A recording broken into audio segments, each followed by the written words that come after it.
इसका उपयोग कैसे हो सकता है?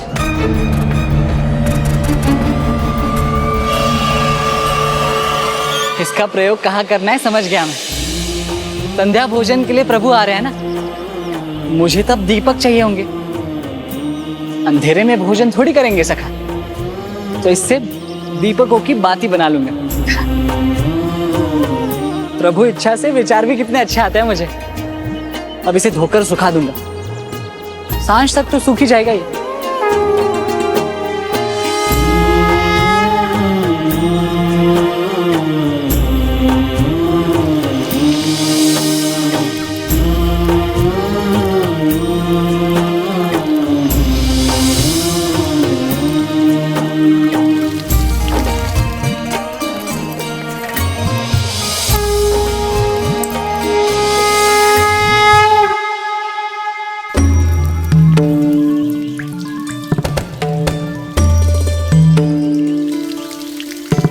इतना जल हो गया है कि अब 2-4 दिन जल भरना ही नहीं पड़ेगा। इस अवसर के लिए अनेकों धन्यवाद भगवान। ये तो मेरा विचार था, उसके लिए भगवान को मैंने क्यों धन्यवाद दिया? कलयुग में कर्म ही प्रधान है, किंतु उचित कर्म का अवसर और साधन प्रभु के बिना संभव नहीं। श्रम आपने किया मानता हो, किंतु उसका अवसर तो प्रभु ने ही दिया ना। उसने जो कहा उसका मुझे स्मरण क्यों हो रहा है? कुछ भी कहा उसने, अब उसका क्या लाभ?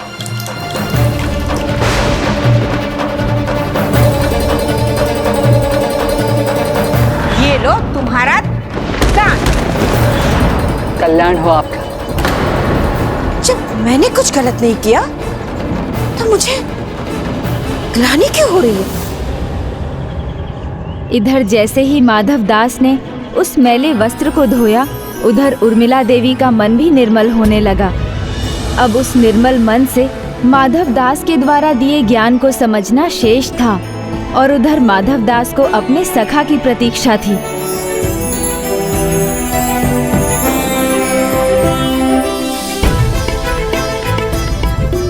अब बस प्रकाश की व्यवस्था रहेगी। उचित वो सूखा कपड़ा, उसकी बात ही बना लेता।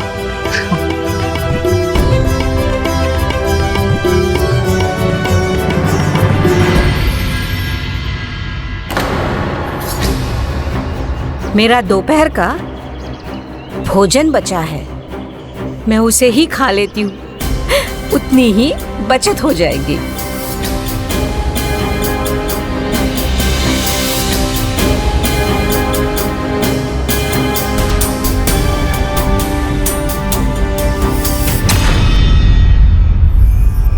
ये क्या? ये रखा भोजन भी खराब हो गया। इससे तो अच्छा ये होता कि मैं किसी भूखे को दान में देती। ये दान पुण्य तो मुझे नहीं सुहाता, फिर ऐसा विचार क्यों आया? नहीं नहीं, मैं इसे कहीं नहीं दे सकती।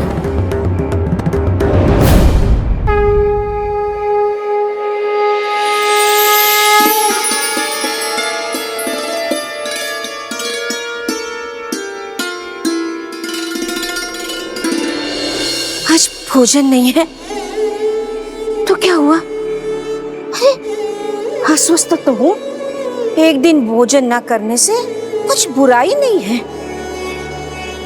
आज मैं भूखे पेट ही सो जाती हूँ।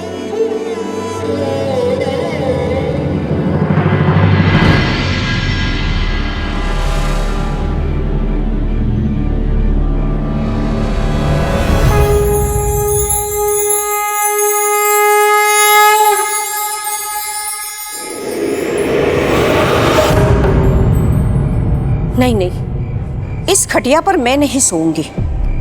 शीघ्र ही टूट गई तो मुझे नहीं लेनी पड़ेगी, मैं नीचे ही सो जाती हूँ।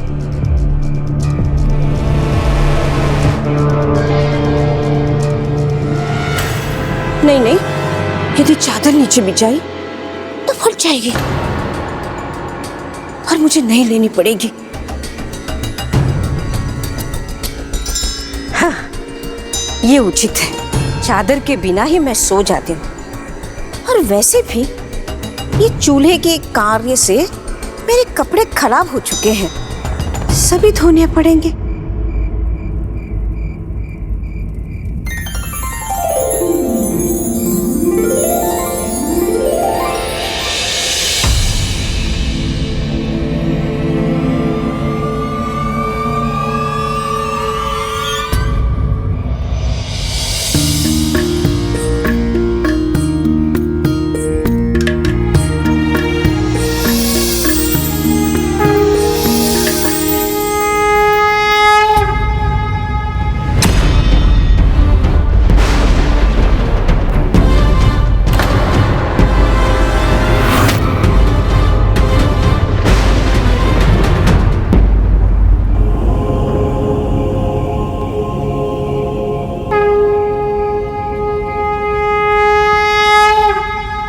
अरे सखा, आप आ गए। आपका स्वागत है सखा। भीतर आइए ना, वहां द्वार पर ही क्यों खड़े? आइए।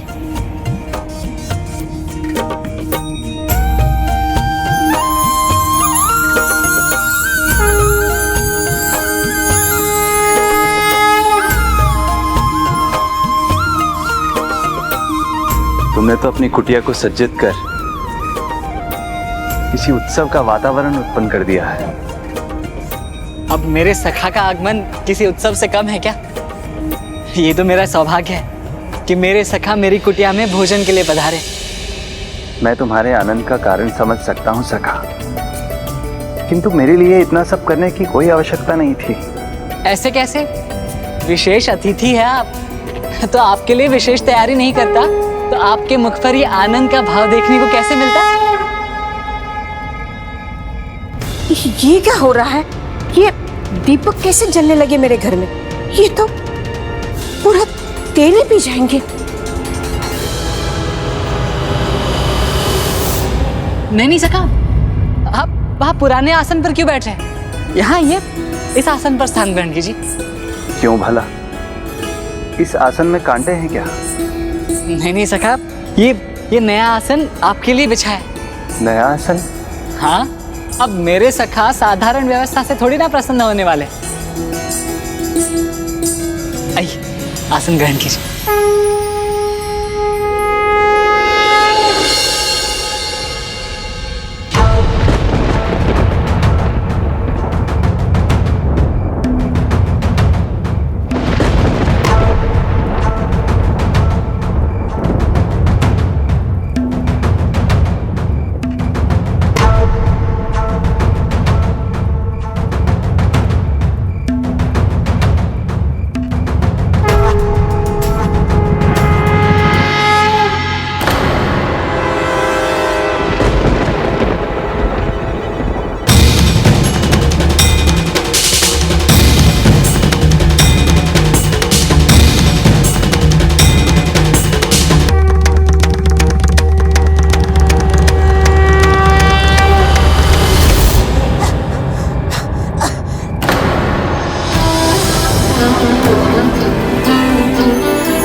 कौन है?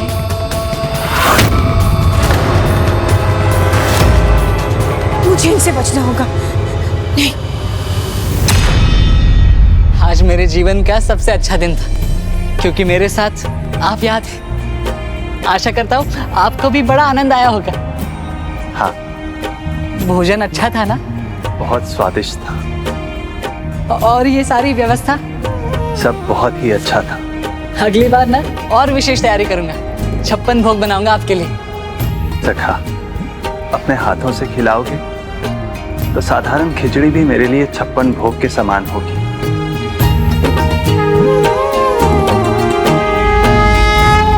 भोजन तो तैयार कर लिया मैंने, किंतु पान रह गया। कदाचित जब तुम देखोगे तभी समझ सकोगे सखा। मैं वचन देता हूँ सखा, अगली बार कोई कमी नहीं रहने दूंगा। तो आप कल ही आइए ना, कल दोपहर के महाभोग के बाद। नहीं सखा, वो तो संभव नहीं। कल दोपहर में मुझे आज के समान कहीं और भी तो जाना है। आपको कहाँ जाना है? अपने सखा को नहीं बताएंगे? समय आने पर तुम्हें यह भी ज्ञात हो जाएगा सखा, किंतु अभी मुझे जाने की अनुमति दो। प्रभु अपने सखा से छिपाकर ऐसे कहाँ जाते हैं?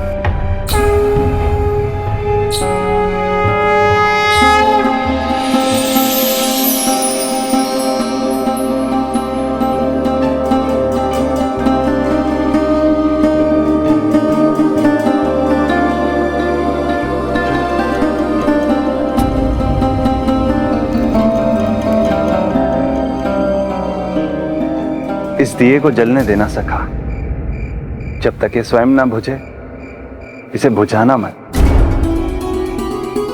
इसके लिए तो मैं उर्मिला देवी जी का आभारी हूँ। उनके दान दिए वस्त्र से मैं बाती बना सका और आपके स्वागत के लिए ये दीपक जला सका। अब तो आपके आशीर्वाद से उनका भी कल्याण होना चाहिए प्रभु। सुदानात प्राप्यते भोग, सुदानात प्राप्यते यश, सुदानात जायते कीर्ति, सुदानात प्राप्यते सुखम। दान देने वाले को यश, सुख और कृति अवश्य प्राप्त होते हैं। उसे उसका लाभ मिलकर ही रहता है। मृत्यु से कोई नहीं भाग सकता। और अब तुम्हारा समय आ गया है। हम तुम्हें लेने आए हैं। ये नहीं हो सकता, अभी मेरा समय नहीं आया है। नहीं। कब किसे संसार त्याग कर जाना है, इसका निर्णय प्राणी नहीं परमात्मा के हाथों में है। मैं नहीं जा सकती।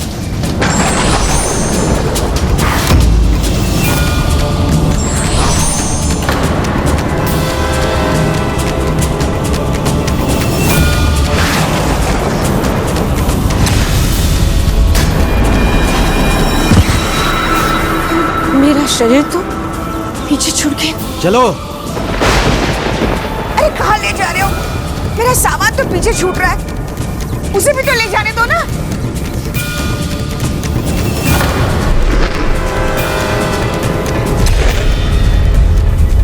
ये क्या हो रहा है? मेरी पकड़ में कुछ भी नहीं आ रहा। ये तुमने नहीं, तुम्हारी देह ने अर्जित किया था। अब ना तो वो देह तुम्हारी रही और ना तो वो सब जो तुमने एकत्र किया था। मुझे मेरा सौदा लेकर चलने दो, उसमें मेरी आत्मा बसी है। आत्मा केवल देह में बसती है, अन्य किसी भी वस्तु में नहीं। जीवन में जो कुछ भी एकत्रित किया आपने, संजोया है, वो तो एक दिन यही रह जाएगा। इसलिए सभी सांसारिक वस्तुओं का अंतिम गंतव्य है उनका दान। जीवन के बाद यदि आप यहाँ से कुछ ले जा सकती है तो वो जीवन में अर्जित करने वाले आपके पाप या पुण्य ही है।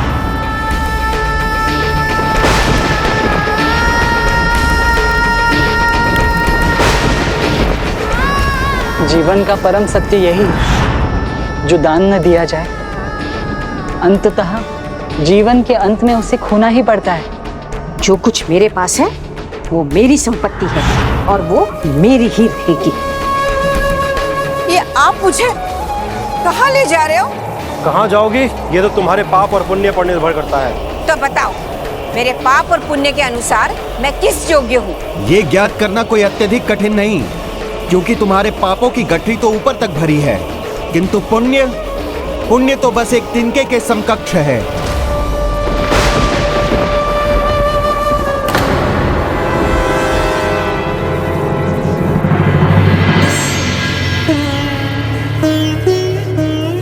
इसका अर्थ यह है कि तुमने अपने जीवन काल में किसी को कुछ दान देकर एक ही पुण्य कार्य किया है।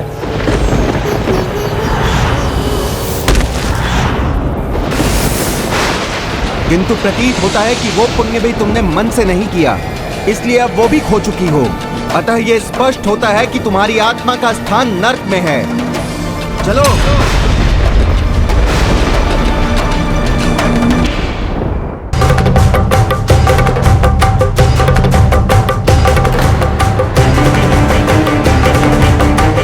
कितना भयानक स्वप्न था।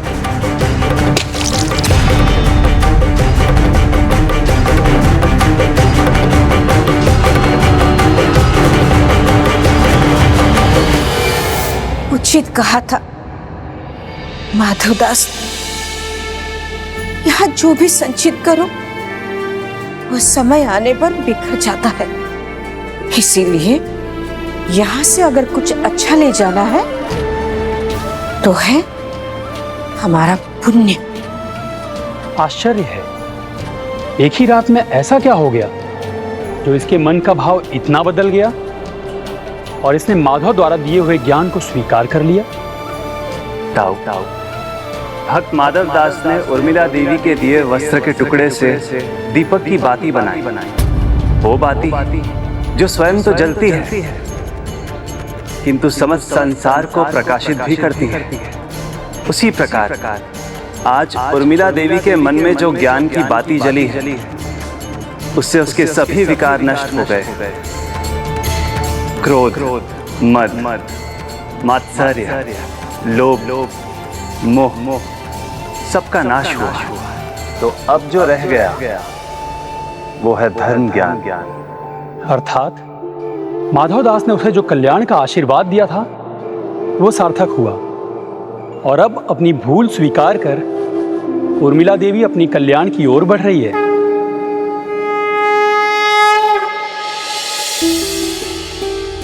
परिस्थिति अनुकूल हो या प्रतिकूल, दान अवश्य देना चाहिए, क्योंकि दाता भी प्रभु है और हरने वाले भी वही है।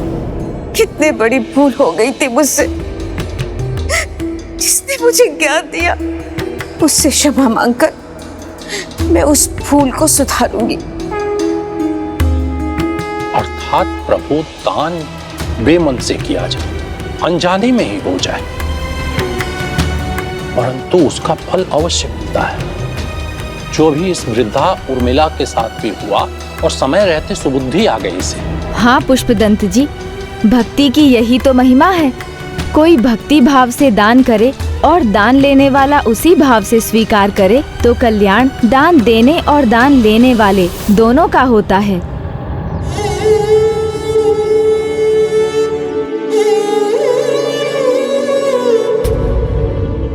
लगता है सखा को कल मेरी तैयारी कुछ भाई नहीं, इसलिए मेरे पास आने के स्थान पर वो कहीं और ही चले गए।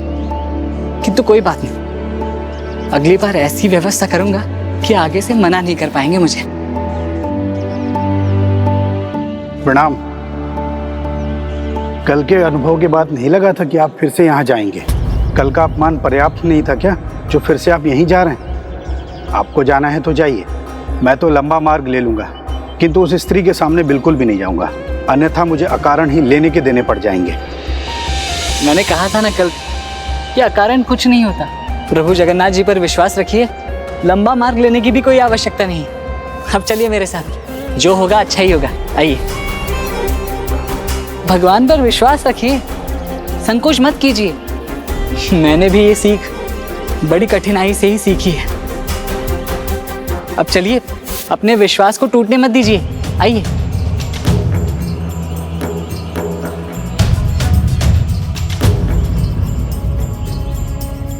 अरे ये इधर ही आ रही, आज जाने पता नहीं क्या कुछ करेगी। अभी समय है, निकल चलिए इधर से।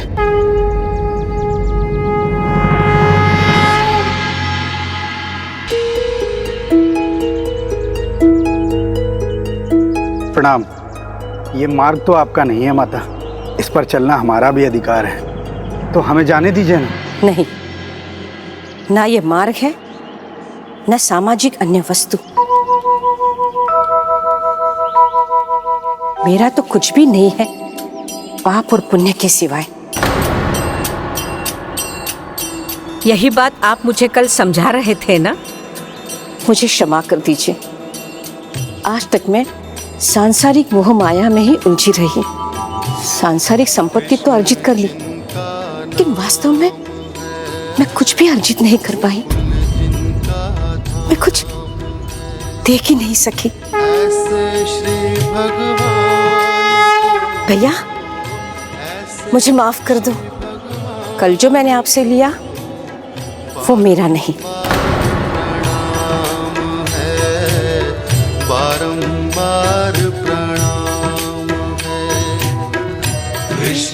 आश्चर्य है, ये कैसा चमत्कार हो गया?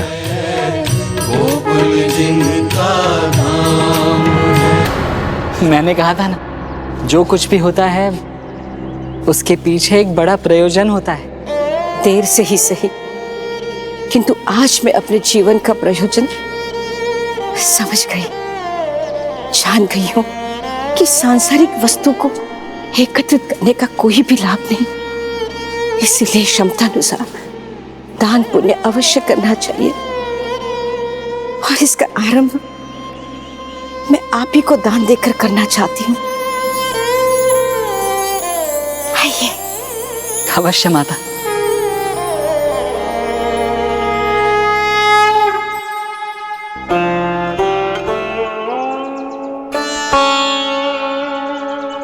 जल पीजिए।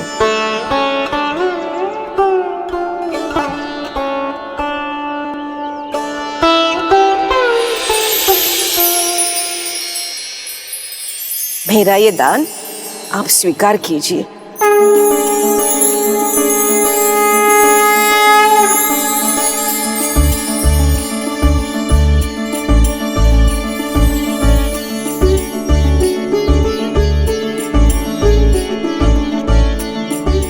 प्रभु, मैं समझ गया, ये सब आपकी कृपा है, आपकी ही लीला से संभव हुआ है ये।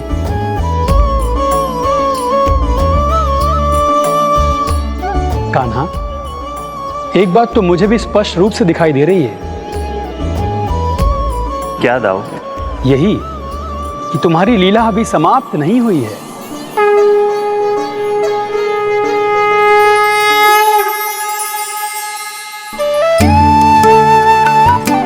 देखिए सखा, कितना दान मिला है आज। 56 भोग नहीं भी हुए तो भी अनेक व्यंजन पका सकता हूं मैं आपके लिए। दोपहर के भोजन पर आइए ना। मुझे ज्ञात है कुछ और सोच रखा है आपने, किंतु अपने सखा के लिए इतना तो कर ही सकते हैं ना। मैं वचन देता हूं, कुछ भी साधारण नहीं बनाऊंगा। जो कुछ भी पकाऊंगा असाधारण ही होगा। शांत क्यों है सखा? और कुछ नहीं तो हाँ या ना तो कह ही सकते हैं ना।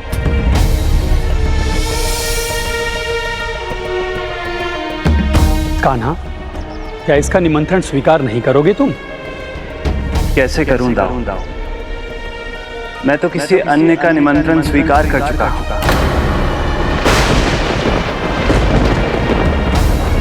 इतना भी क्या महत्वपूर्ण कार्य है जो अपने सखा के हाथों पका हलवा छोड़कर जाना चाहते हैं आप? ऐसा कौन है जिससे भेंट करना अनिवार्य ही है? सखा? अच्छा, अभी 2 दिन पहले मुझे अपना सखा माना और अभी से मुझसे दृष्टि छिपाकर निकलने लगे।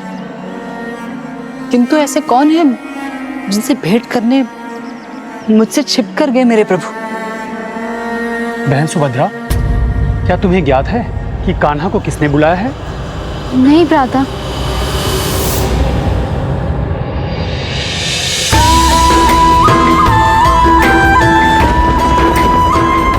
वाह है प्रभु।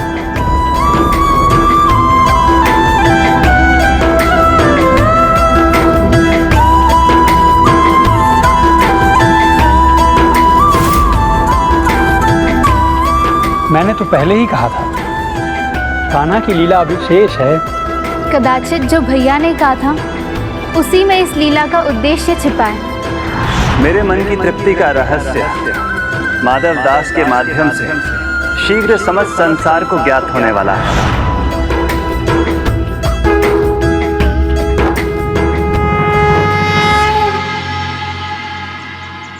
किंतु अब माधव दास को क्या सीख देने की इच्छा है कान्हा की?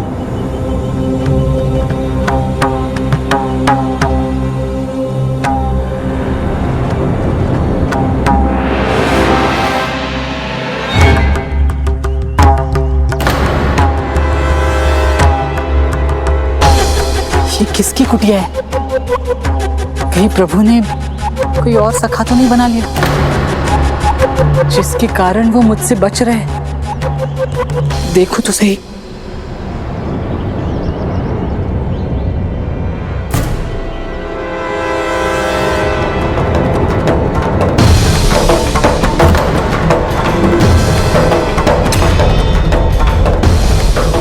मैंने कहा था ना, अपने वचन अनुसार मैं महाभूत के समय से पहले ही आ गया।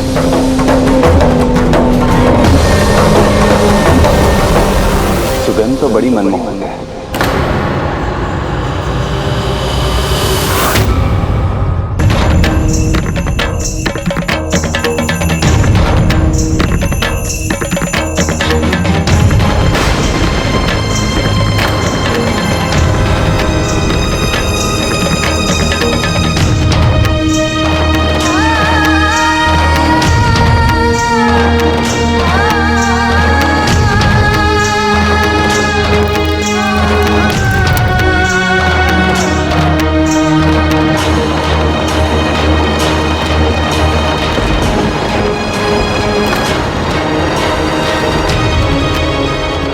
सखा इतनी साधारण खिचड़ी के लिए मेरे पकवान और हलवा छोड़ा है। खिचड़ी का स्वाद भला किसे भाता है?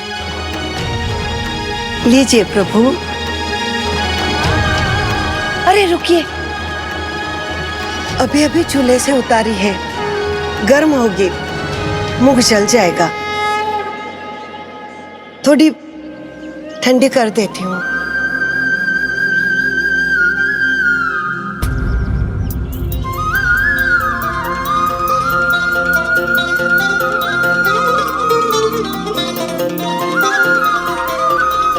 अब लीजिए। रुकिए रुकिए, फिर भूल हो गई ना। ये प्रभु को खिचड़ी खाने भी देगी? नमक की मात्रा कितनी है?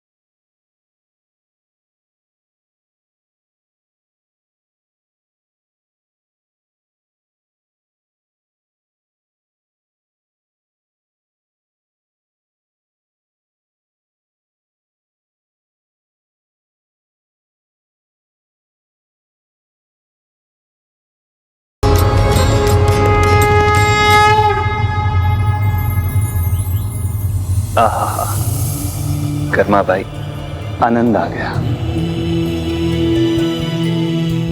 तो ये नहीं था मेरे भोजन में, ये सरलता, ऐसा स्नेह। तभी प्रभु के मुख पर ऐसा आनंद नहीं दिखा मुझे जो अब दिखाई दे रहा है।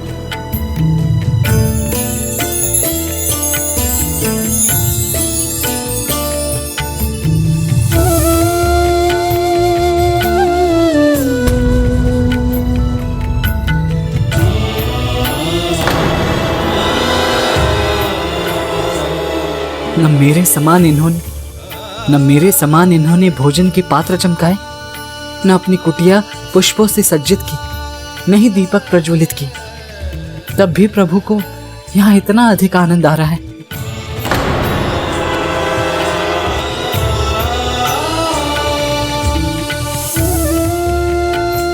कितना मूर्ख था मैं जो ये माने बैठा था सखा को साधारण नहीं विशेष भोजन प्रस्तुत करना चाहिए, तब उन्हें अच्छा लगेगा। किंतु अब समझा, भोजन के स्वाद में प्रभु की रुचि नहीं, उन्हें तो भूख है भक्ति भाव की। इतना कुछ करने की क्या आवश्यकता है? तुम जो भी पकाकर प्रेम से खिलाते मैं तो उसी में आनंद ले लेता।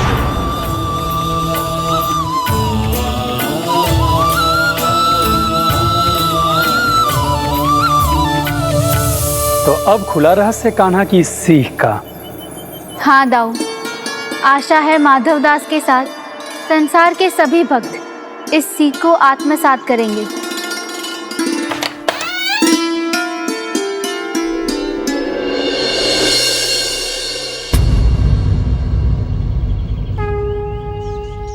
भूल रहे हो सखा, मेरी दृष्टि से कुछ नहीं छिपता, तो फिर तुम कैसे छिप सकते हो?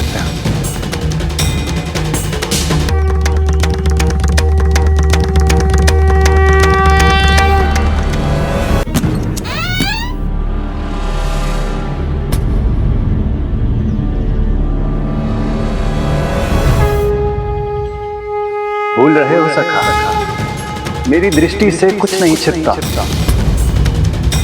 तो फिर तुम कैसे छिप सकते हो?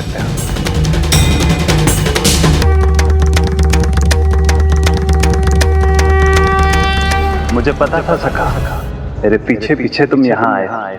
और मुझे भी पता है कि आप चाहते थे कि मैं आपके पीछे आऊं और एक और महत्वपूर्ण सीख प्राप्त करूं।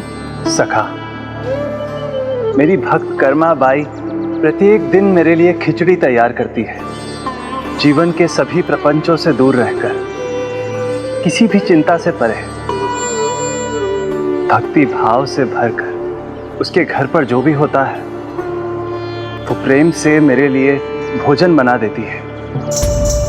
और फिर वो मुझे श्रद्धा और भक्ति से पुकारती है, तो मुझे आना ही होता है। क्योंकि तुम्हें तो पता है, भक्त की पुकार सुनकर तो मैं कहीं भी दौड़ा चला जाता।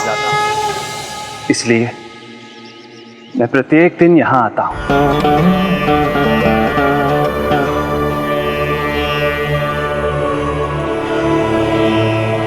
मैं समझ गया प्रभु, सरल भक्ति ही आपको आनंद देती है। भक्ति भाव से किया गया छोटे से छोटा कार्य भी आपको प्रसन्न करता है। किंतु कल मैं यही बात भूल गया, आपकी भक्ति में विफल हो गया। तुम विफल नहीं हुए सखा, तुम्हारे उत्साह से मैं अति आनंदित हुआ था। जिस प्रकार तुम मेरे लिए सब कुछ विशेष रूप से करना चाहते थे, और जिस प्रकार उर्मिला देवी के यहाँ तुम मेवा लेने गए थे, उस सब में, तुम्हारे प्रत्येक भोलेपन में, तुम्हारी प्रत्येक चेष्टा में मेरे लिए भक्ति भाव और प्रेम ही था। ऐसा सच्चा प्रेम, उसे मैं कैसे अनदेखा कर सकता था? किंतु उस तैयारी से भी कहीं अधिक, भोजन में मेवा और व्यंजन के स्थान पर मैं तुमसे कुछ और प्रेम चाहता था। मैं समझ गया प्रभु, उन कर्माबाई के हाथों आपको खिचड़ी खाते देख मैं जान गया अपनी कमी। आपके मुख पर आनंद का ऐसा भाव था, और आप तो उनके हाथों से उनका झूठा भोजन भी स्वीकार कर रहे थे।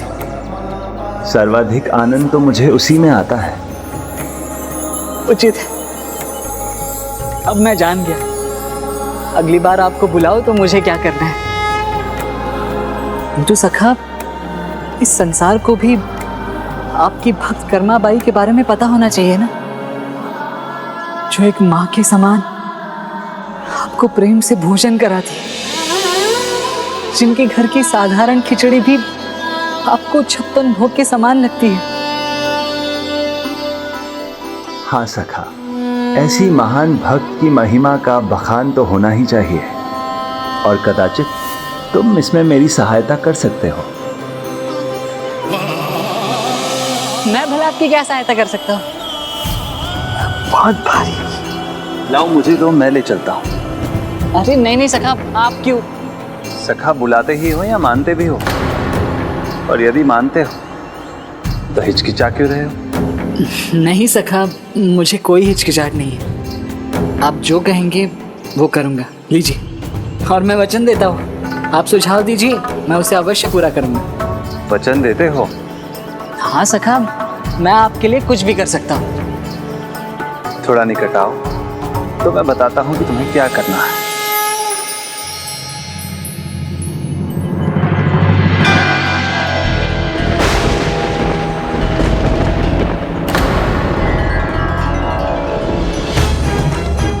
नहीं नहीं सखा, ये मुझसे नहीं होगा।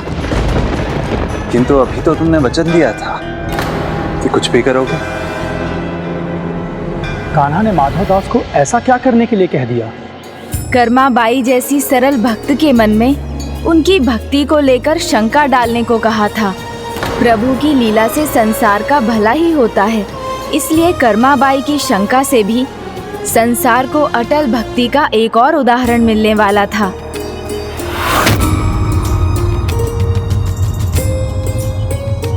तो क्या माधवदास मान गए ऐसा करने के लिए?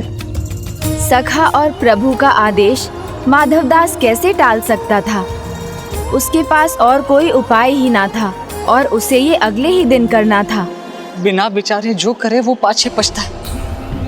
माधवदास, अब पछताने के सिवाय और कोई विकल्प नहीं है तुम्हारे पास।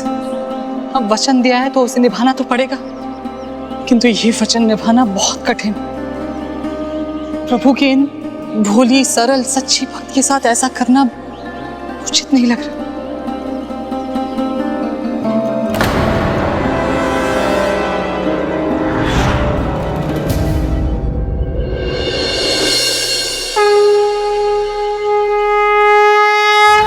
नहीं नहीं, ये कार्य नहीं होगा मुझसे, कदापि नहीं होगा।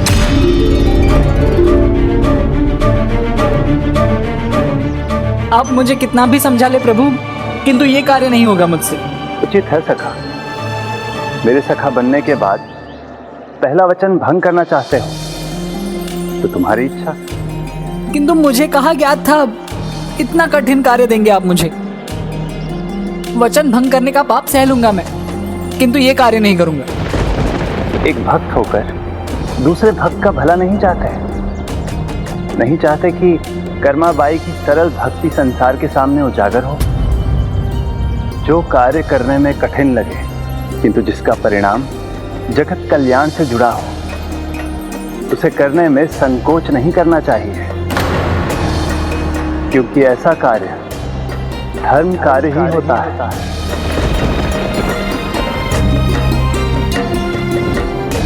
प्रभु भक्त यदि धर्म कार्य से मुख मोड़ ले तो संसार को क्या संदेश मिलेगा? धर्म कार्य से पीछे नहीं हट सकता मैं सखा।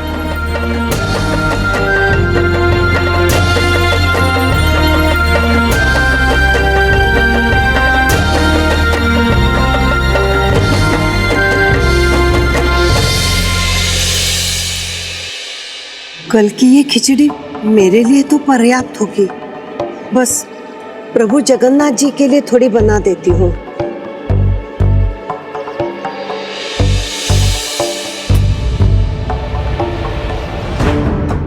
सब्जी है लेकिन बहुत कम है।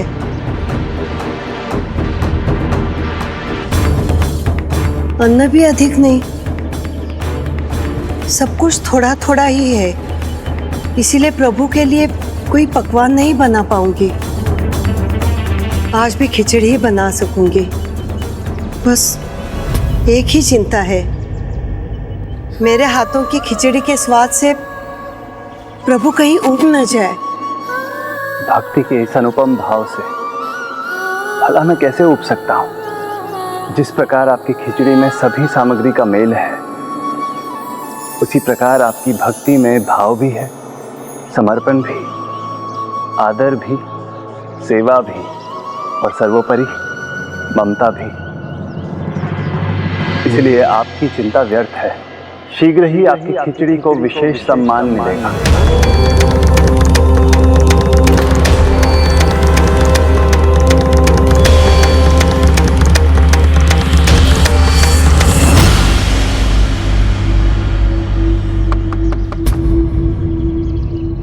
प्रभु ही होंगे,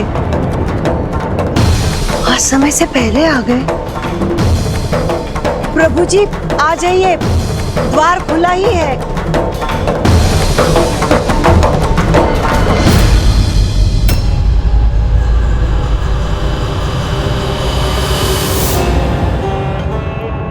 प्रभु नहीं, उनका साधारण भक्त हूं मैं। बहुत भूखा हूं, प्रभु जगन्नाथ जी के नाम पर थोड़ा भोजन मिल जाता तो बड़ी कृपा होती आपकी।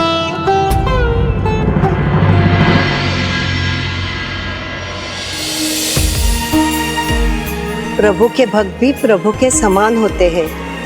उनका स्थान बाहर नहीं, भीतर होता है। भीतर आ जाओ पुत्र।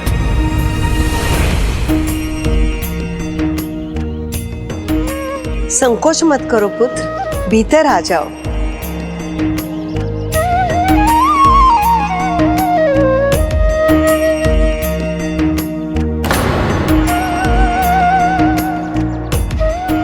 लो पुत्र, तुम्हें देने के लिए बस कल की खिचड़ी है। आशा है तुम स्वीकार करोगे।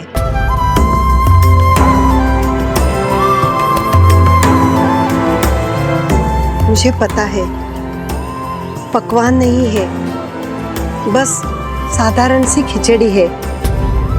विवशता या निर्धनता का भोजन समझो। नहीं माता, साधारण नहीं, मेरे लिए तो ये प्रभु के प्रसाद के समान है। मैं इसे बड़े आनंद से ग्रहण करूंगा। लो।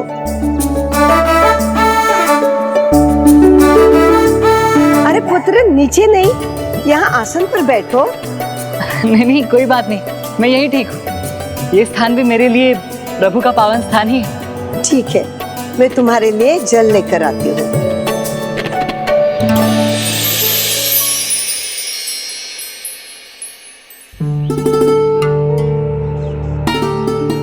रुको, मैं घी लेकर आती हूँ। नहीं माता, उसकी कोई आवश्यकता नहीं है। माता कहा है ना, तो माता की बात भी माननी पड़ेगी। ध्यान से देखो स्वयं को, ऐसा लगता है माँ के हाथों का खाए हुए बरसों हो गए हैं।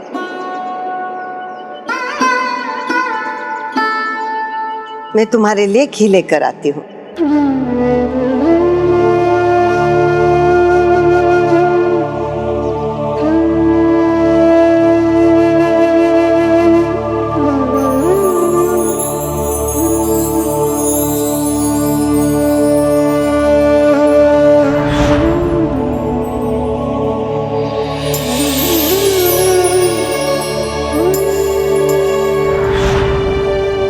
ये मुझे माँ का स्नेह दे रही है और प्रभु चाहते हैं मैं इनके मन में शंका डाल दूं, वो भी उसकी चर्चा से जो स्वयं प्रभु भी इनसे क्या किसी भी भक्त से नहीं करवाना चाहते।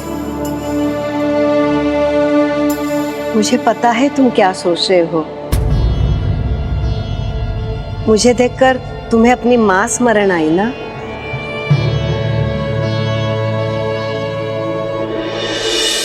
तो लो, मुझे अपनी माँ मानकर मेरे हाथों से ये खिचड़ी खा लो। देखो तो तुम्हें अच्छी लगती है क्या?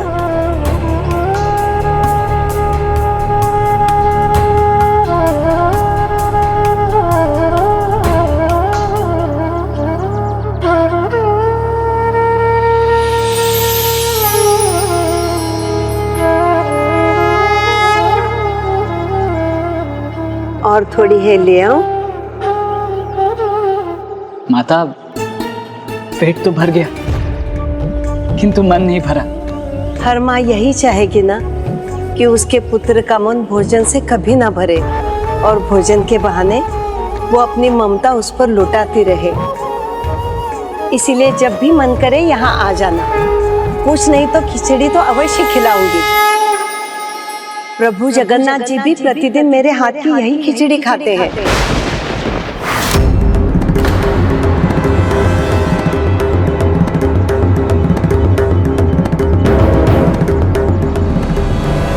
तुम्हें भी लगा होगा ये वृद्धा माता कैसी बात कर रही है। भला प्रभु जगन्नाथ जी ऐसी साधारण खिचड़ी खाने यहाँ क्यों आएंगे, है ना? माता, वो संभव है तुम उचित सोच रहे हो, मात्र ये मेरी कल्पना है। मेरा अपना तो कोई है नहीं, इसीलिए प्रभु जगन्नाथ जी को अपनी संतान मानकर उन्हें भोजन परोस देती हूँ और मुझे लगता है कि वो खा लेते हैं। और मेरा मन भर जाता है। फिर भले ही मात्र ये मेरा भ्रम ही क्यों न हो। नहीं माता, मुझे विश्वास है ये भ्रम नहीं। प्रभु जगन्नाथ जी कभी अपने भक्तों को भ्रम में नहीं डालते, वो उन्हें अपने प्रेम से सींचते हैं। वो अवश्य आपके पास आते होंगे आपके हाथों से ये गर्मा गर्म खिचड़ी खाने। मुझ पर विश्वास करने का धन्यवाद पुत्र, लेकिन किसी से कहना मत, नहीं तो लोग मुझे सनकी कहेंगे और इस वृद्धा माँ का उपहास करेंगे। ओह, तो कदाचित यही कारण है जो इन्होंने इसकी चर्चा किसी से नहीं की, और इसीलिए इनकी सरल भक्ति की महिमा सभी की दृष्टि से छिपी हुई है। कदाचित फिर प्रभु का सुझाया उपाय ही इनकी भक्ति को सभी के सामने लाएगा। तब तो प्रभु को दिया वचन निभाना ही होगा मुझे। किसी से नहीं कहोगे ना पुत्र? माता, आप तो प्रभु भक्त हैं, तो आप जानती होंगी कि प्रभु की इच्छा से कुछ भी संभव है। जो उनकी इच्छा होती है वही होता है। तो इसलिए आप निश्चिंत रहिए, मैं किसी से कुछ भी नहीं कहूँगा। पुत्र, प्रत्येक स्त्री में माता अन्नपूर्णा का वास होता है, और जिस प्रकार माता अन्नपूर्णा सभी को अन्न खिलाकर जैसे तृप्त हो जाती है और कभी उसका श्रेय नहीं लेती, मुझे भी किसी श्रेय की चाह नहीं। मैं भी जीवन भर अपने हाथों से पकाकर प्रभु को खिलाना चाहती हूँ। बस प्रभु को मेरी खिचड़ी खाते खाते बेस्वाद ना लगने लगे। अब मुझे संकोच नहीं करना चाहिए। हृदय कठोर कर प्रभु ने जो आदेश दिया है वो करना चाहिए, अन्यथा माता की भक्ति सभी से छिपी रह जाएगी।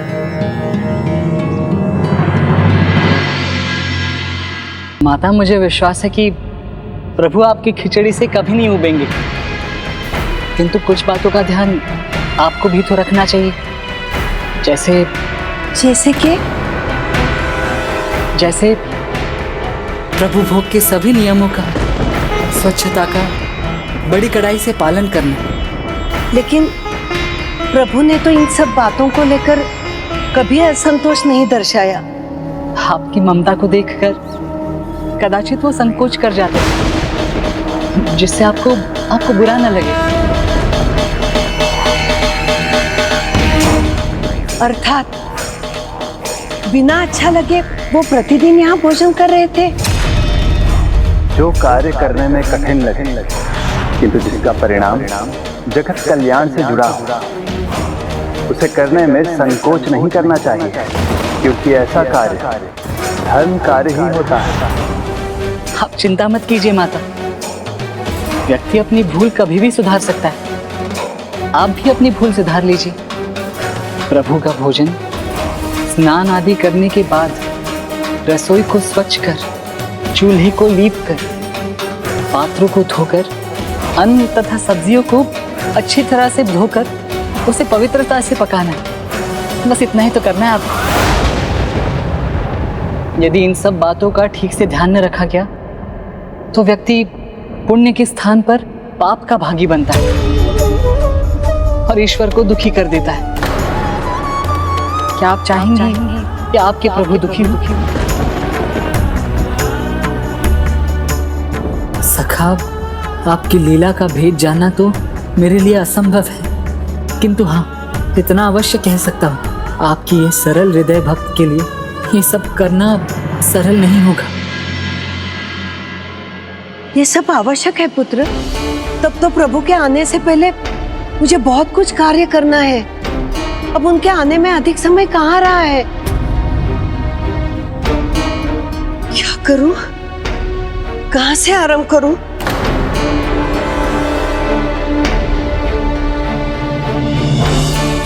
क्षमा कीजिए। क्षमा क्यों मांग रहे हो पुत्र? तुमने तो मुझे अपनी भूल सुधारने का उपाय बताया है।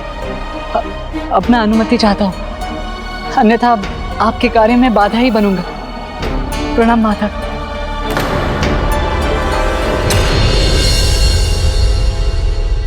इतना कार्य है, ये सब कार्य प्रभु जगन्नाथ जी आने से पहले कैसे होगा? मैं सखा होने का भला ये कैसा लाभ लिया मुझसे? माता मुझे क्षमा करना, मैंने अपनी इच्छा से नहीं किया, मुझे क्षमा कर दो।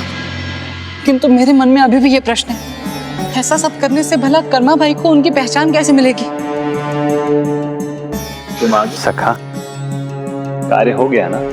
सखा आप भी ना, अब आप बालक नहीं रहे, फिर भी आपकी नटखट लीला जो की त्यों है।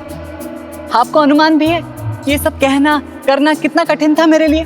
भगवान के लिए भी भक्तों की परीक्षा लेना बहुत कठिन होता है सखा, और कभी कभी तो कठिनाई अपनी पराकाष्ठा को भी पार कर जाती है। किंतु जब आपको विधि विधान की चिंता नहीं, बस भक्ति भाव की भूख है, तो जिसमें आपको स्वयं विश्वास नहीं, भला वो क्यों कहलवाया मुझसे? आपके लिए तो एकमात्र भक्ति भाव ही सर्वोपरि है ना, तो भला इस सब के पीछे क्या कारण था? अकारण ना कुछ हुआ है और ना कुछ होगा। चिंता मत करो, शीघ्र ही तुम्हें सब ज्ञात होगा।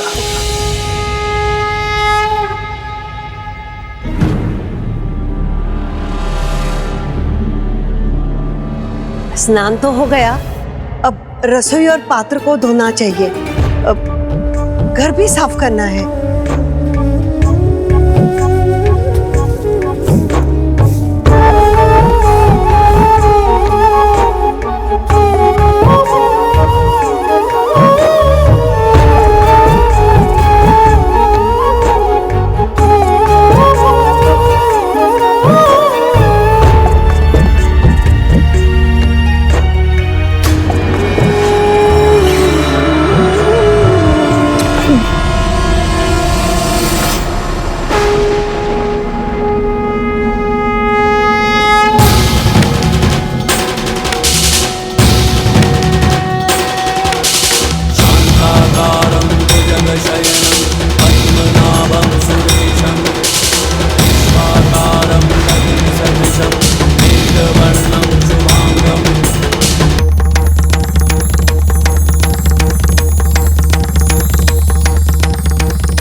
बच गई प्रभु।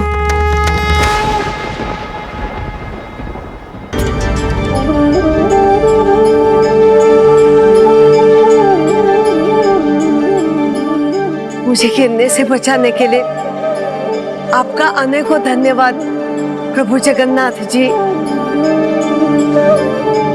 परीक्षा भी ले रहे और साथ भी दे रहे, ये आपकी कैसी लीला है सखा?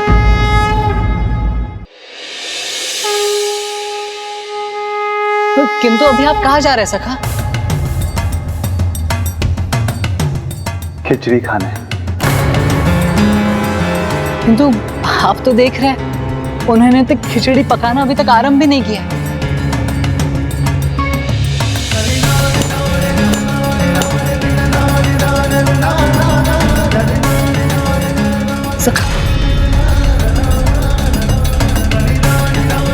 सखा के मन और उनकी लीला की था नहीं मिलती। प्रभु की लीला तो प्रभु ही जाने।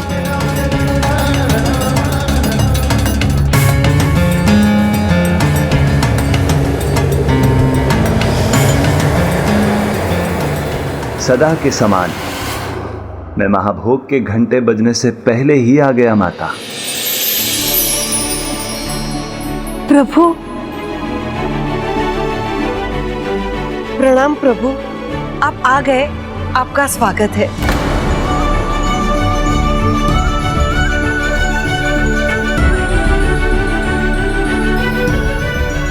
आज कुछ विशेष बात है क्या माता? प्रभु, जब आप भोजन करने आते हैं वो प्रत्येक दिन मेरे लिए विशेष ही है। वाह सखा वाह, सब कुछ स्वयं ही किया और अब स्वयं पूछ रहे। तब मेरा भोजन दीजिए ना, आज भी आपके हाथ की बनाई स्वादिष्ट खिचड़ी का आनंद लूंगा मैं।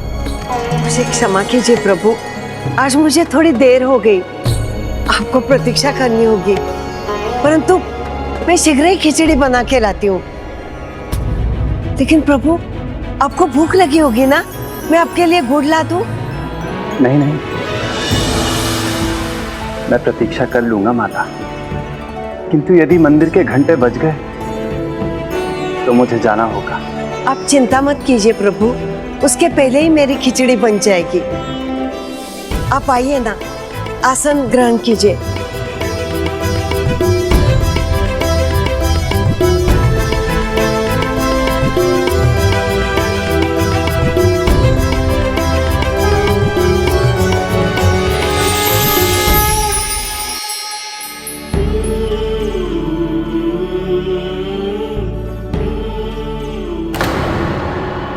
जैसे प्रभु के भक्त को कल खिचड़ी प्रस्तुत की थी, वैसे ही प्रभु को भी परोस देती हूँ, तो उन्हें प्रतीक्षा नहीं करनी होगी।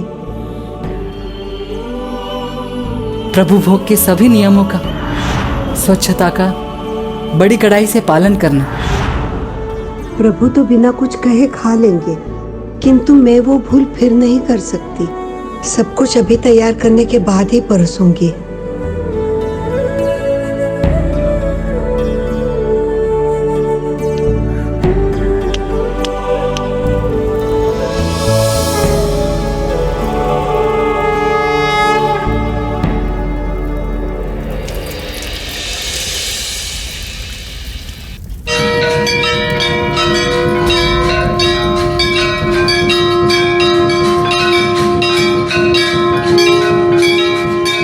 ये तो महाभोग के लिए मंदिर का घंटा है। प्रभु को तो अब जाना होगा। आज कहीं प्रभु को भूखा ही न जाना पड़े। चिंता मत कीजिए माता, मैं कुछ और पल प्रतीक्षा कर लूंगा। आप समय लेकर बनाइए। प्रभु ये क्या कर रहे हैं? प्रभु चाहते क्या है?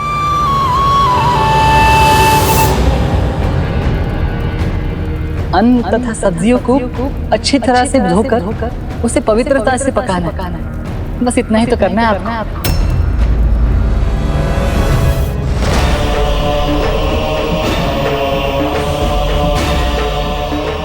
इतनी सी सब्जी में खिचड़ी कैसे पकेगी? प्रभु खा भी सकेंगे?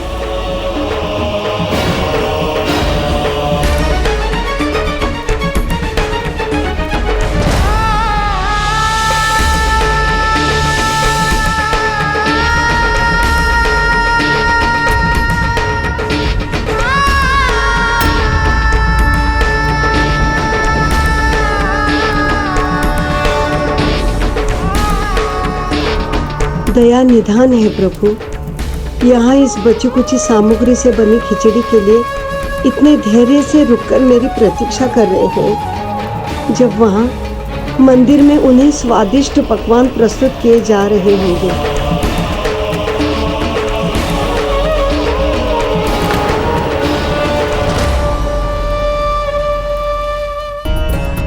महाभोग का समय हो गया और भ्राता तो वही होंगे जहाँ प्रतिदिन जाते हैं, किंतु वो तो समय पर लौट आते हैं। पता नहीं आज क्या हो गया।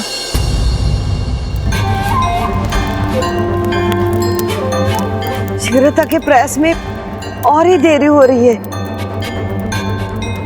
मुझे नहीं लगता प्रभु जी मेरे खिचड़ी की प्रतीक्षा कर रहे होंगे। वो यहाँ से भूखे पेट चले गए तो मैं स्वयं को कभी क्षमा नहीं कर पाऊंगी। सखा, आपने अपनी इस भक्त कर्माबाई को कैसी दुविधा में डाल दिया है। लगता है खिचड़ी तैयार हो गई।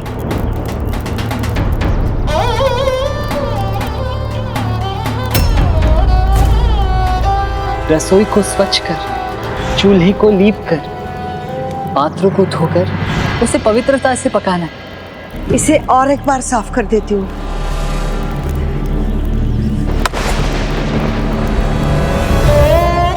ये तो टूट गया, दूसरा लेती हूँ।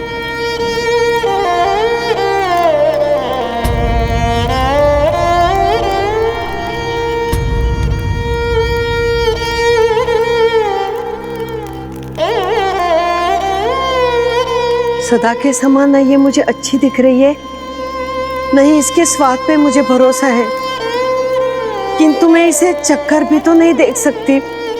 मेरे द्वारा प्रभु को ऐसी अधपकी और बेस्वाद खिचड़ी देने से तो उत्तम यही होगा कि आज वो ये खिचड़ी बिना खाए ही चले गए हो। एक सरल भक्त की भक्ति की ऐसी परीक्षा ले रहे हैं प्रभु।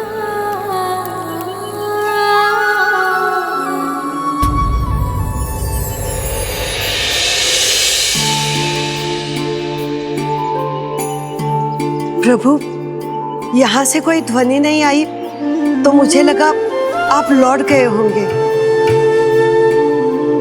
लीजिए प्रभु, खिचड़ी तैयार है। ऐसी खिचड़ी जिसमें भक्ति भाव है, ममता है, समर्पण है, उस खिचड़ी को छोड़कर मैं कैसे जा सकता हूँ? आप मेरा हृदय रखने के लिए ये सब कह रहे हैं ना प्रभु। मेरी खिचड़ी कभी इतनी स्वादिष्ट न थी। नहीं, मैंने कभी विधि विधान या नियमों पर ध्यान दिया हो। यहाँ तक कि स्वच्छता को लेके भी मैं कभी सजग न थी। और आप बिना नानुकुर किए मेरे यहाँ खिचड़ी खाने आते रहे। आप मेरी भूल सहते रहे और मैं भूल करती गई। और जब आज मैंने अपनी गलती सुधारी, सब कुछ का ध्यान रखा, जिसके कारण मुझे देर भी हो गई, तब ये खिचड़ी भी स्वादिष्ट नहीं रही। आपकी बनाई खिचड़ी स्वादिष्ट ना हो, ये भला कैसे हो सकता है? और यदि आपके मन में शंका है तो सदा के समान आप स्वयं ही चख कर देख लीजिए। नहीं प्रभु, आज तक जो भूल करती आई हूँ, ये फिर कैसे कर दूं? तो फिर मुझे भोजन ग्रहण करने दीजिए, देर हो रही है मुझे। नहीं, इसे देने में भी मुझे लज्जा आ रही है। इससे तो अच्छा है कि आप बिना खाए ही चले जाए।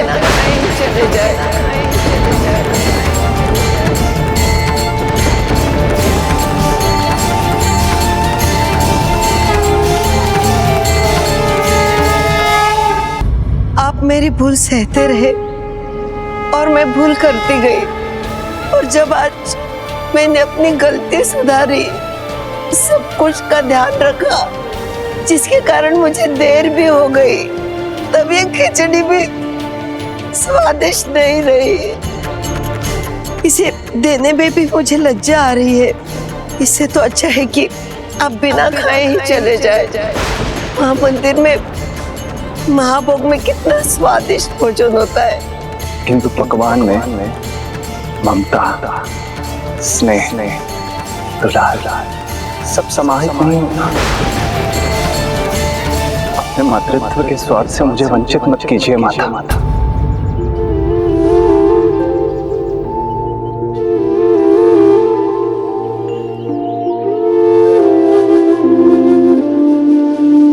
एक बार मैं चख के देख लूं, ये खाने योग्य भी है या नहीं।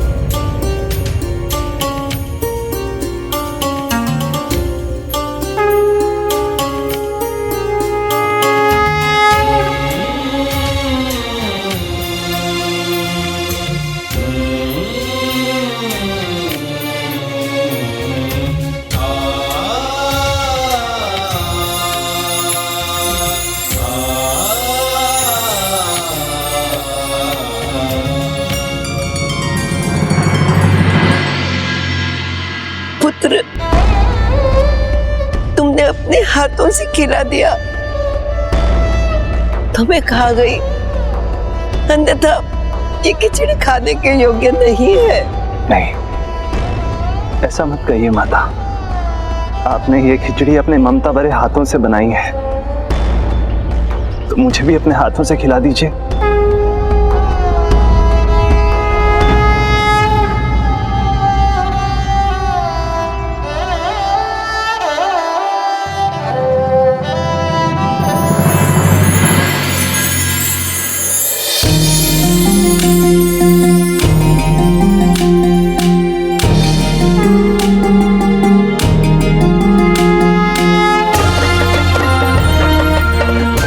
व्यर्थ में इसे लेकर चिंतित थी।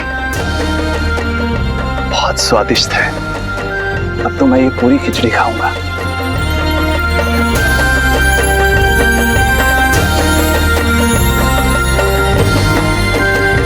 भ्राता को हमारी चिंता है या नहीं? हमें प्रतीक्षा करवाने में क्यों विवश कर रहे हैं?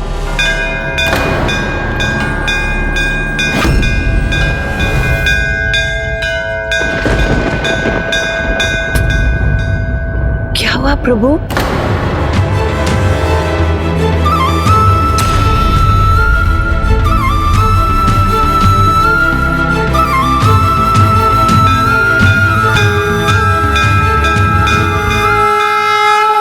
रुको, अभी भोग महाभोग नहीं बना है। लगता है प्रभु ने इसे अभी चखा नहीं है। प्रभु को चढ़ाया भोग जब महाभोग बनता है तो एक मीठी सी सुगंध फैल जाती है, जो आज नहीं हुई।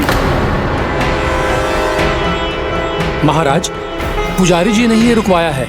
उन्होंने कहा है कि प्रभु ने अभी तक ये भोग चखा नहीं है, इसीलिए भोग महाभोग नहीं बना है। भोग महाभोग नहीं बना अर्थात? क्या हुआ प्रभु? सब्जी कच्ची रह गई क्या? नहीं माता। तो फिर नमक की डली मुंह में आ गई? नहीं माता, ऐसा भी नहीं है। वास्तव में मैं प्रतीक्षा करने में भूल ही गया था। मंदिर में महाभोग के लिए मेरे भैया मेरी प्रतीक्षा कर रहे होंगे। मुझे शीघ्र खाकर जाना होगा।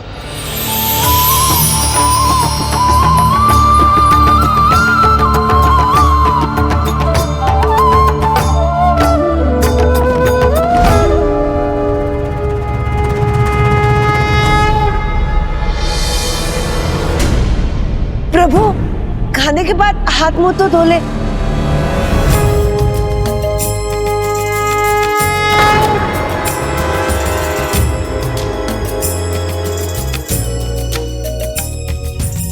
प्रभु ने तो कहा था इससे सभी को माता कर्माबाई की भक्ति का ज्ञान होगा, किंतु ऐसा तो कुछ भी नहीं हुआ।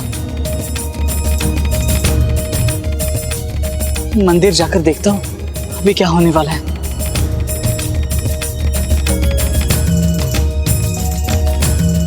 प्रभु के हाथ धुलवाने होंगे।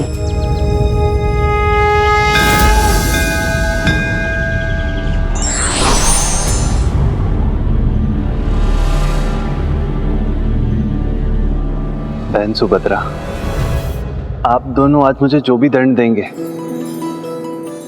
मुझे स्वीकार होगा। नहीं भ्राता, आपकी बातों में मैं नहीं आने वाली।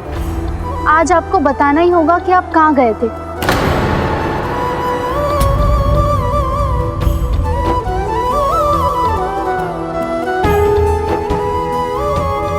बता दूंगा, किंतु पहले भोग तो कर ले। देर हो रही है ना। आपके मुख पर अन्न के दाने, लगता है आपको भोजन मिल गया।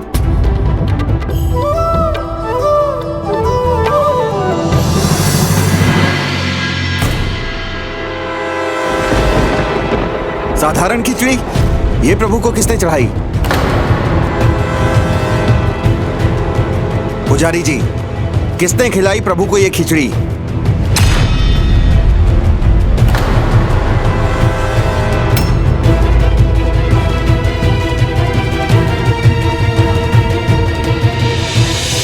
इतने सारे पकवान हैं उनके लिए, फिर प्रभु को ये खिचड़ी प्रस्तुत क्यों की?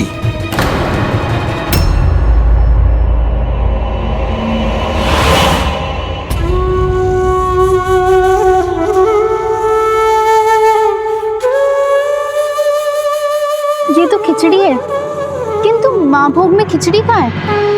फिर आपको किसने खिलाई? महाराज, लगता है इसी वृद्धा ने प्रभु को खिचड़ी देने का दुस्साहस किया है।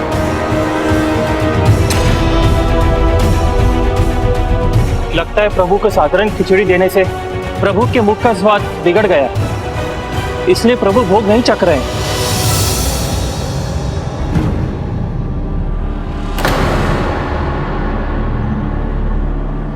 अच्छा, तो ये आप ही की लीला है।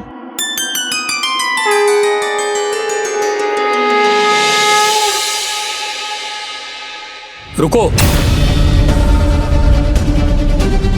तुमने प्रभु को खिचड़ी कब दी? मैंने तो तुम्हें मंदिर में प्रवेश करते नहीं देखा। प्रथम बार महाभोग के लिए मंदिर में घंटा बजने से पहले ही हम यहाँ थे, किंतु इसे प्रभु को खिचड़ी खिलाते हुए हमने नहीं देखा।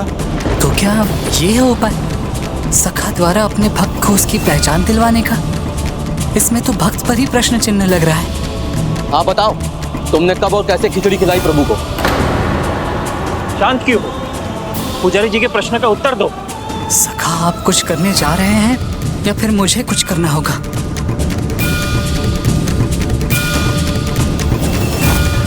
शांत मत रहिए।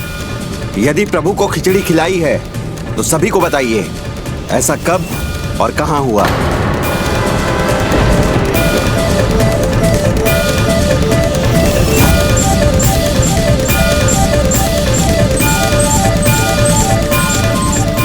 महाराज, मुझे क्षमा कर दीजिए। इन सब का कारण मैं ही हूँ। वो तो मैं ममता में प्रतिदिन पर प्रभु के लिए खिचड़ी बनाती हूँ और उन्हें अपने हाथों से खिलाती हूँ, और प्रभु भी मेरी ममता में खींचे चले आते हैं और भोग में जाने से पहले मेरे हाथों से खिचड़ी खा के चले जाते हैं। बस आज थोड़ी देर हो गई। प्रभु आपके यहाँ प्रतिदिन आते रहे, यही कहा ना आपने? प्रभु स्वयं आए थे। प्रभु स्वयं आए। क्या कहा? प्रभु को पता चला।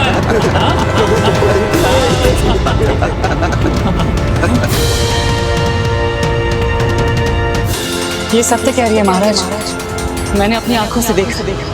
किंतु माधवदास जी, ये कैसे संभव है? किंतु असंभव भी तो नहीं है, और प्रभु तो हर असंभव को संभव बना देते हैं। बस भक्त के मन में भक्ति और विश्वास होना चाहिए। कदाचित आप सब साक्षी गोपाल की कथा भूल गए। यदि वो याद नहीं तो ये तो याद है ना कि प्रभु स्वयं आए थे मेरा हाथ थामने।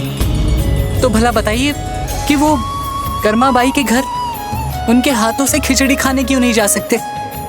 भोग इसलिए महाभोग नहीं बना है क्योंकि इसमें प्रभु को एक अभाव का आभास हुआ है। कुछ है जो इन पकवानों में नहीं है। क्या माधवदास जी, क्या नहीं है इनमें?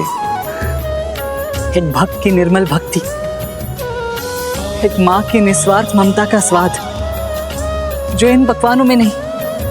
उनकी तुलना हम किसी पकवान से नहीं कर सकते, और वही स्वाद है कर्माबाई की खिचड़ी में। माता स्वयं प्रभु की इच्छा थी कि वो आपकी सरल भक्ति से ओतप्रोत आपके हाथों बने खिचड़ी की महिमा इस जगत में उजागर हो, और उन्हीं की प्रेरणा से मैं आपके घर आया था और मैंने आपसे वो सब कुछ कहा जिसके कारण ये देर हुई। कदाचित प्रभु की यही इच्छा थी कि आप सभी के सामने ये सब प्रमाणित हो कि स्वच्छता और पवित्रता का पालन करना चाहिए। किंतु प्रभु के लिए इन सभी कर्म कांडों से अधिक महत्वपूर्ण है एकमात्र भक्त की भक्ति। बस उसी की भूखे है प्रभु जगन्नाथ जी। भक्ति का वो भाव जो पुजारी जी के भजनों में है, वो भक्ति भाव महाराज जो आपकी निरंतर सेवा में है। भक्ति का वो भाव जो सभी सेवाकार और भक्तों के मन में है। वो भक्ति भाव जो माता कर्माबाई की ममता में है।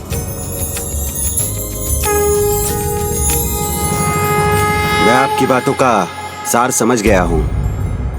आज से महाभोग प्रभु को तभी चढ़ेगा जब उसमें कर्मा देवी के हाथों की बनी खिचड़ी हो। आज से महाभोग प्रभु को तभी चढ़ेगा जब उसमें कर्मा देवी के हाथों की बनी खिचड़ी हो।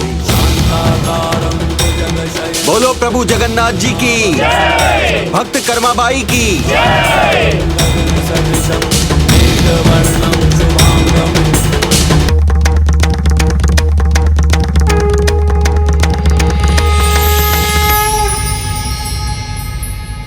दाऊ बहन सुभद्रा, मैं तो खिचड़ी खा चुका हूँ।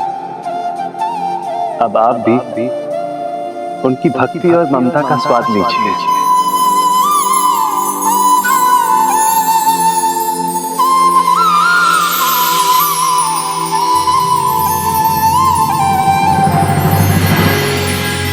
महाराज, प्रभु ने महाभोग स्वीकार कर लिया। प्रभु जगन्नाथ जी की, भक्त कर्माबाई की। महाभोग तो आपने स्वीकार कर लिया प्रभु, अब सखा का निमंत्रण स्वीकार कीजिए। भूल सुधारने का एक अवसर तो सभी को मिलना चाहिए। और इस प्रकार महाभोग में खिचड़ी को ससम्मान स्थान मिल गया और इसके साथ ही देवी कर्माबाई का नाम भी प्रभु जगन्नाथ के अग्रणी भक्तों की सूची में अंकित हो गया। इससे प्रमाणित होता है सद्भक्ति पर्यन्ते ही प्रदृश्यते, अर्थात सच्ची भक्ति समय आने पर सबके सामने उजागर हो ही जाती है और सभी उसकी महिमा को भी अवश्य स्वीकार करते हैं। गजानन, क्या भक्त माधव दास प्रभु जगन्नाथ को वो भक्ति का आनंद देने में सफल हो पाए जिसकी वो बात कर रहे थे? लीजिए सखा।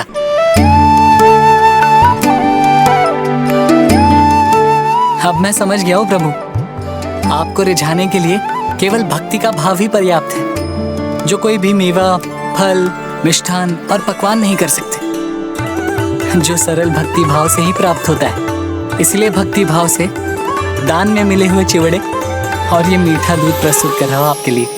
शीघ्र ही वो समय आएगा जब तुम्हें दान मांगने की कोई आवश्यकता नहीं होगी। हाँ, उचित कह रहे आप महाराज, ढेर सारी संपत्ति मेरे नाम जो करने वाला। ये भी संभव है।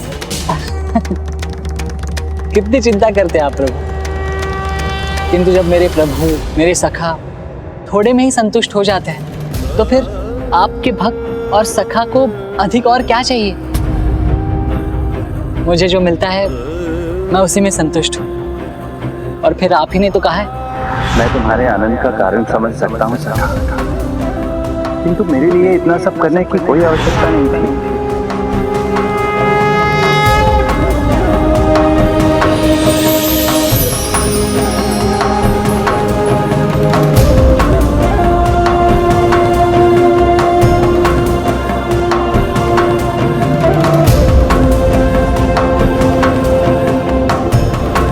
और लीजिए।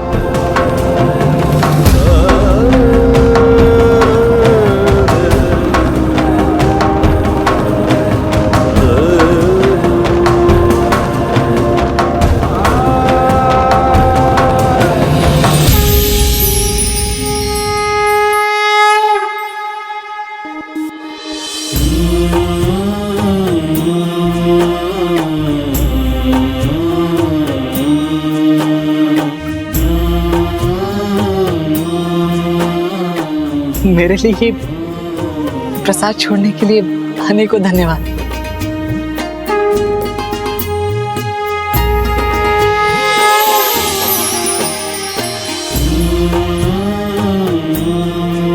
सखा, मैं तो आपको सदा सखा के रूप में पाना चाहता था, किंतु आप तो सखा से भी अधिक मेरे भगवान हैं, मेरे प्रभु। किंतु मेरे लिए मेरे भक्त से अधिक मेरे सखा हो तुम। हाँ, सखा तो हूँ प्रभु, किंतु आपको वचन देना किसी उफनती नदी को तैरकर पार करने से कम नहीं। भंवर में बस डूबते डूबते बच गया। नहीं सखा, अब तुम नहीं बच सकते, क्योंकि तुमने मुझे अपना सखा बनाया है। प्रभु जगन्नाथ जी और उनके सखा भक्त माधव दास का ये अनोखा अद्भुत मित्रता का बंधन और भी गहरा होता गया। प्रभु ने एक बार जो सखा का हाथ थामा तो फिर कभी नहीं छोड़ा और माधव दास ने प्रभु के दिए किसी कार्य को कभी मना नहीं किया। जैसे प्रभु ने कटहल चुराने के लिए कहा था तो उन्होंने मना नहीं किया ना? हाँ प्रभु, वो कथा तो आपने पूरी सुनाई ही नहीं। क्या हुआ था तब?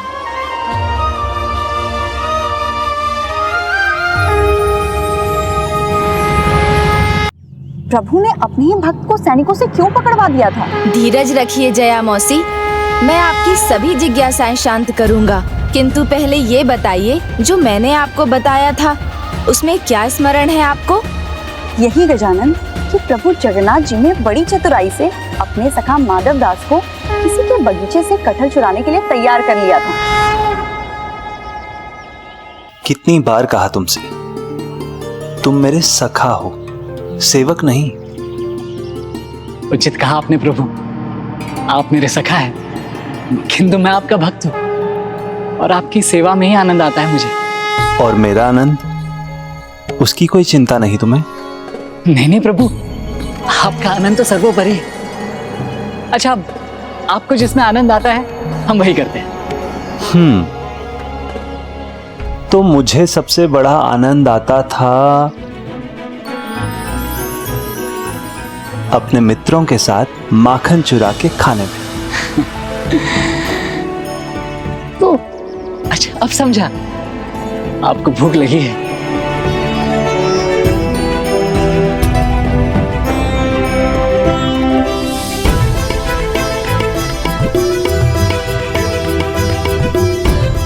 अब किंतु प्रभु, इस बगीचे का स्वामी तो कोई और है, प्रहरी भी होंगे वहां।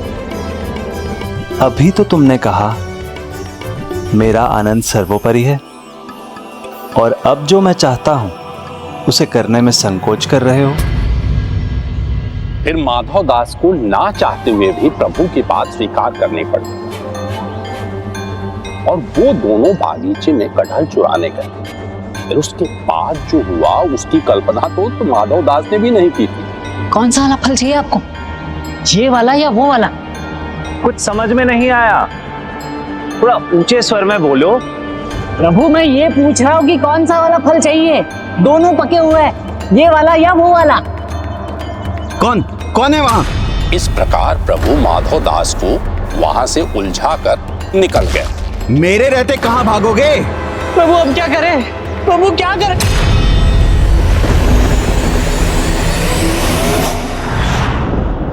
अब आगे की कथा बताइए ना गजानन। प्रभु ने माधव दास को उस अवस्था में अकेला क्यों छोड़ दिया था? उन्होंने माधव दास को अकेला नहीं छोड़ा था, अपितु वो तो अपने भक्त की सहायता करने का प्रयास कर रहे थे। ये कैसी सहायता की जिसमें भक्त को भयंकर प्रहरियों से पकड़वा दिया उन्होंने? प्रभु जगन्नाथ की लीला वो ही जानते हैं। उनकी लीला का कारण भले ही आरंभ में समझ में ना आए, किंतु उसका परिणाम भक्तों के लिए अच्छा ही होता है। उन्होंने माधव दास को रंगे हाथों पकड़वा कर भी वही किया था।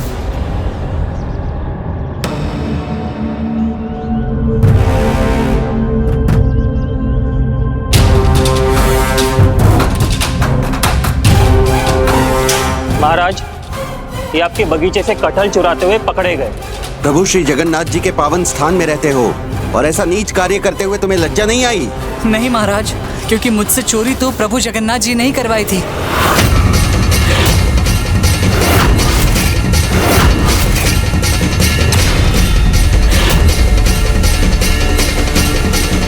माधवदास जी, आप ही है ना? क्या आप कटहल चुरा रहे थे? हाँ महाराज। यदि आप अपराध स्वीकार कर रहे हैं तो मैं दंड देने के लिए विवश हूं, किंतु भला आपको चोरी की क्या आवश्यकता थी माधवदास जी? क्या कहूँ महाराज, संगति का ही प्रभाव हुआ है मुझ पर। अर्थात? मैंने आपको बताया ना महाराज, प्रभु जगन्नाथ जी के आदेश पर मैं उनके साथ आपके बगीचे में जाकर कटहल तोड़ने गया। मैं तो बस उनकी सहायता कर रहा था, किंतु उन्होंने मुझे तो उलझा दिया और स्वयं निकल गए। विश्वास नहीं होता, अपना अपराध आप प्रभु पर थोप रहे हैं माधवदास जी। जो सत्य है वही कह रहा हूँ महाराज, और आप इतने चकित क्यों हो गए? प्रभु जगन्नाथ जी तो बाल्यपन से ही चंचल रहे। माखन चोर तो उन्हें पूरा वृंदावन बुलाता था, और कदाचित प्रभु को तो अभी भी चोरी में आनंद आता है। माधव दास जी, प्रभु ने आपको सखा रूप में स्वीकार किया, पर इसका ये अर्थ नहीं कि आप उन पर आरोप लगा सके। कैसा सखा? जो कठिन परिस्थिति में छोड़ जाए उसे सखा बुलाना उचित नहीं, और मैं कोई आरोप नहीं लगा रहा। आप चाहे तो पूछ लीजिए प्रभु जगन्नाथ जी से। बस चोरी करने के साथ साथ असत्य कहने में अभ्यस्त न हो गए हो।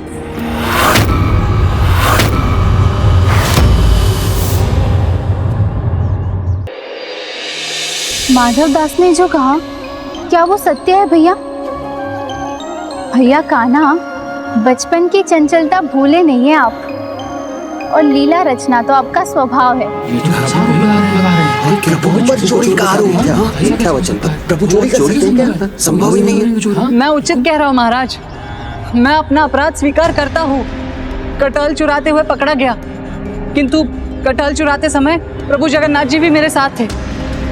या ये कह सकते हैं कि इस सब की रचना तो उन्होंने ही की है। तो मैं तो दंड का भागी हूँ, किंतु मेरे साथ साथ मेरे प्रभु जगन्नाथ जी को भी दंड मिलना चाहिए।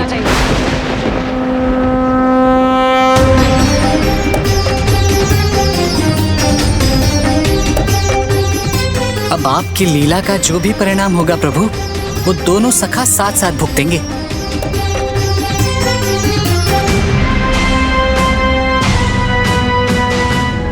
अब आप ही कहिए महाराज, मैं और मेरे सखा को हमारे अपराध का क्या दंड देंगे आप? माधवदास जी, एक बहुत बड़ी दुविधा में आपने डाल दिया। एक और आप प्रभु के महान भक्त और दूसरी ओर स्वयं जगत के नाथ जगन्नाथ एवं आप दोनों का ये चौर्य कर्म, भला इसकी क्या आवश्यकता पड़ गई उन्हें?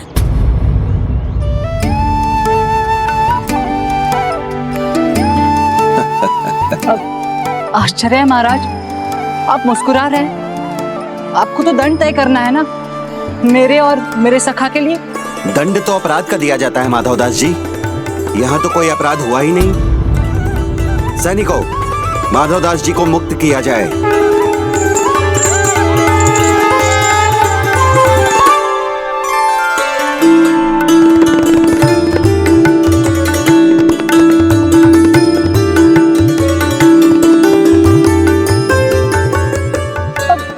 नहीं महाराज, आप धर्म पर स्थिर रहिए। मैं कोई पक्षपात नहीं चाहता। मैं तो मान रहा हूँ ना कि प्रभु जगन्नाथ जी मुझसे चोरी करवाना चाहते थे, और मैं चोरी करते हुए पकड़ा गया। तो हम दोनों जिस भी दंड के योग्य है वो दंड दे दीजिए हमें। आपको पूर्ण विश्वास है? प्रभु जगन्नाथ जी को ही कटहल चोरी करने में आपने सहायता की थी? हाँ महाराज। तो बात यहीं समाप्त हो गई। फिर तो ना कोई चोरी हुई ना कोई अपराध।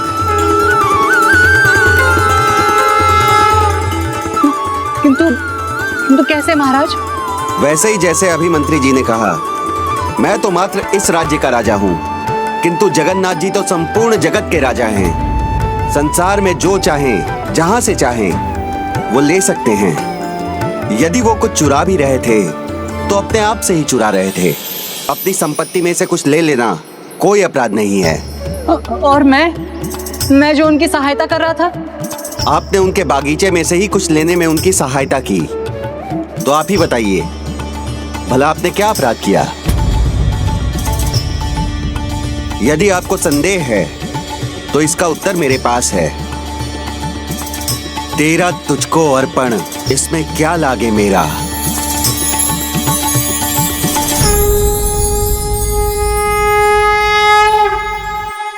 मुनीम जी, उस बागीचे के दस्तावेज शीघ्र लेकर आइए।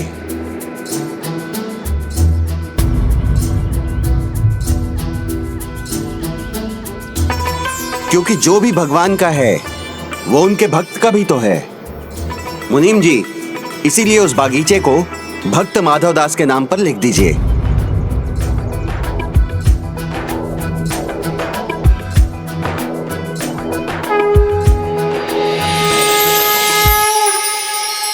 रुकिए महाराज, मैं समझ गया। क्या समझ गए माधवदास जी? यही कि प्रभु की इस लीला के पीछे क्या कारण है। कुछ समय पहले सखा प्रभु जगन्नाथ जी ने मुझसे कहा था, शीघ्र ही वो समय आएगा जब तुम्हें दान मांगने की कोई आवश्यकता नहीं होगी। उचित कह रहे आप महाराज, ढेर सारी संपत्ति मेरे नाम जो करने वाला। ये भी संभव है। मैंने जो ऐसे ही कह दिया, प्रभु उसे अपनी लीला से सत्य बनाने जा रहे हैं। अर्थात प्रभु ने मुझे अकेला नहीं छोड़ा, उन्होंने तो मेरा ध्यान रखा जिससे मुझे दान ना मांगना पड़े। तो फिर प्रभु इच्छा में देर मत कीजिए मुनीम जी, शीघ्र ही वो बागीचा माधवदास जी के नाम पर लिख दीजिए। नहीं महाराज, आप ये क्या कर रहे हैं? अभी तो आपने कहा जो प्रभु का है वो भक्त का भी होता है, किंतु सत्य तो ये है कि जो भक्त का होता है वही प्रभु का भी होता है। इसलिए यदि ये बगीचा आपको किसी के नाम करना ही है तो प्रभु जगन्नाथ जी के नाम कर दीजिए। तो प्रभु जगन्नाथ जी के नाम कर दीजिए।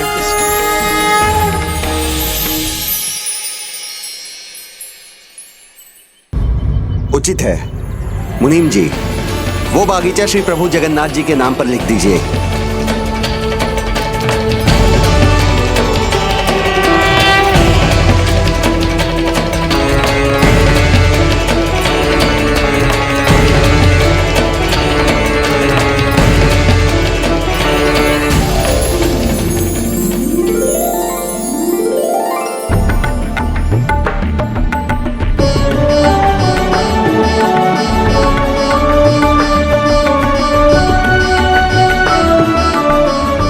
जगन्नाथ जी की प्रभु जगन्नाथ जी की प्रभु जगन्नाथ जी की।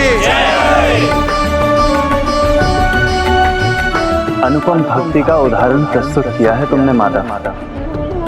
मेरे सखा, सब भगवान से अपने नाम का कुछ चाहते हैं, किंतु जो तुम चाहते हो वो केवल मेरे नाम का चाहते हो। धन्य हो तुम।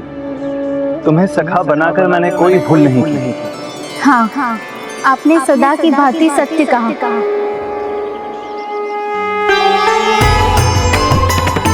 लीलाधारी, मैं भी आप ही का भक्त हूँ। खूब समझा आपकी लीला, वो भी समय रहते।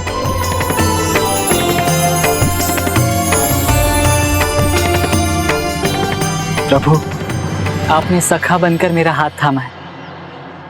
आपका साथ मिला मुझे, मेरे लिए इतना ही पर्याप्त है, और कुछ नहीं चाहिए मुझे।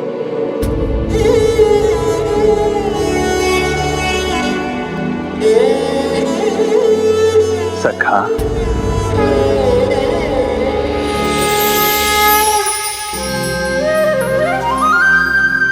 चलो सखा, मैं तुम्हें अपने बगीचे की सैर करा लाऊं। अच्छा, फिर उस कटहल का क्या होगा? और क्या होगा, हम दोनों सखा मिलकर खाएंगे उसे।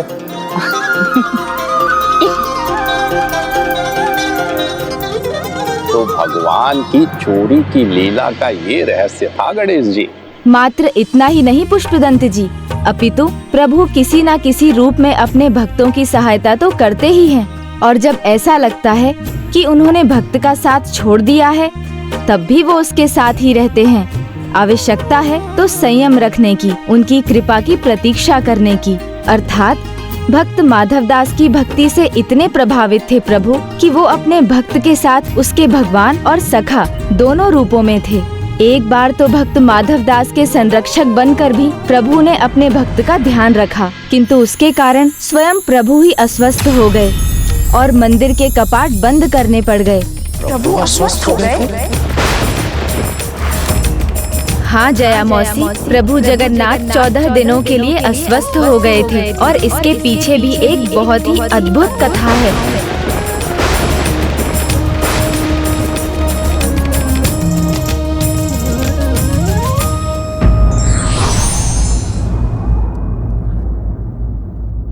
व्यक्ति यदि स्वयं से अधिक अपनों का ख्याल रखता है तो भगवान उसका ख्याल रखते हैं।